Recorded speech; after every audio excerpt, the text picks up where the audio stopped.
ఎన్నికల ప్రచారంలో చిత్ర విచిత్రాలు జరుగుతున్నాయి. ఓటర్లను ఆకట్టుకోవడానికి నేతలు నానా తంటాలు పడుతున్నారు.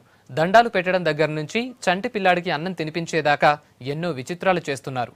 గ్రేటర్ ఎన్నికల్లో ఇలాంటి వెరైటీ ప్రచారాలు కనిపిస్తున్నాయి.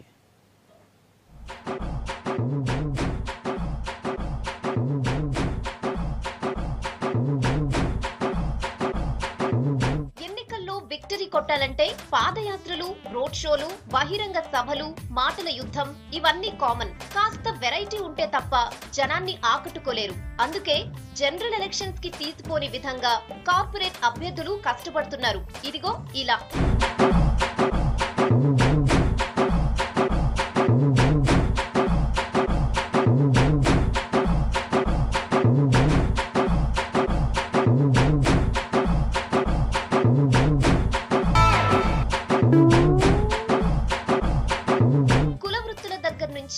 ఏ పని వదిలిపెట్టడం లేదు.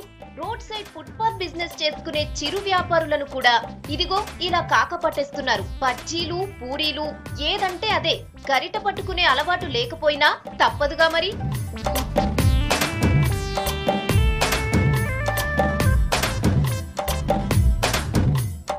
ఇక మహిళా అభ్యర్థులైతే లేడీ ఓటర్లకు నుదుటిన బొట్టు పెట్టి మరీ ప్రసన్నం చేసుకుంటున్నారు.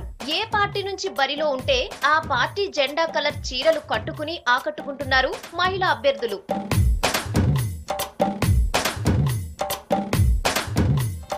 ఐరన్ చేయడం, పిల్లలకు అన్నం తినిపించడం, బొండాలు కట్టడం, టిఫిన్స్ తయారు చేయడం, ఇలా అది ఇది అని లేదు. ఏది పడితే అది చేసేస్తూ ఓట్ల కోసం పడరాని పాటలు పడుతున్నారు.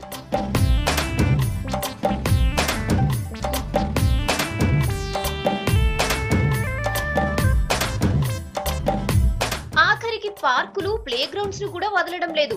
ఎక్కడ కనిపిస్తే అక్కడ దండాలు పెట్టి ఓట్లు అడుగుతున్నారు చోటా మోటా నాయకులు.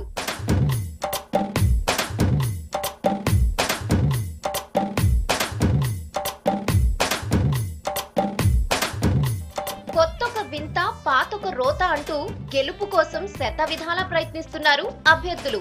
అయితే వీళ్ల వేషాలు మాకు తెలీదా అనుకుంటున్నారు ఓటర్లు. మొత్తానికి జనరల్ ఎలక్షన్స్ ని తలదన్నేలా క్యాంపెయిన్ చేస్తున్నారు కార్పొరేట్ క్యాండిడేట్స్. మరి ఓటర్లు కరుణిస్తారో లేదో ఫిబ్రవరి 2న తేలుతుంది.